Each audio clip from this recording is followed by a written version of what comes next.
ഒറ്റയ്ക്കേ ഉള്ള മോളെ? ഒറ്റയ്ക്കല്ലല്ലോ, ഞങ്ങള് 3 പേരില്ലയോ? ഇതാ കണ്ണ് കാണാൻ വയ്യായോ? ഇത് ഇത്താടെ മക്കളല്ലയോ? മോക്കൊരു കൂട്ടു വേണ്ടായോ?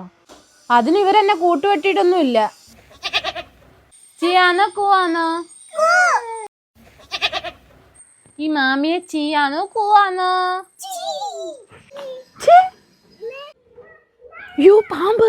ആ വേനം കൂടിയതായിരിക്കും. രണ്ടുപേരുടെ മിണ്ടിയും പറഞ്ഞു അങ്ങ് പോ. പെണ്ണിച്ചിരി വിളഞ്ഞ സാധനം തന്നെ. ചുമ്മാ എല്ലാരും കെട്ടിക്കൊണ്ട് പോവാത്ത. ഇവരെയൊക്കെ കെട്ടിക്കൊണ്ട് പോയവനെ സമ്മതിക്കണം. ഉമ്മയെ കണ്ടൂടെ? അയ്യോ ദോ എഴഞ്ഞു പോയി. നടന്നു പോയെന്ന്. ഇതാ നിന്റെ കല്യാണമായോ? പെങ്ങളേക്കല്ലോടെ കഴിയട്ടെന്ന് വിചാരിച്ചു. അത് കഴിഞ്ഞ് നിന്റെ ഇല്ലയാ കണ്ടുവച്ചിട്ടുണ്ടോടാ? അയ്യടാ ഓട്ടം നോക്കിയേ. ഇപ്പം നടക്കും. എന്റെ കഴിയാതെ ഇവിടെ ഒരുത്തനും ഒരുത്തിക്കും നടക്കത്തില്ല.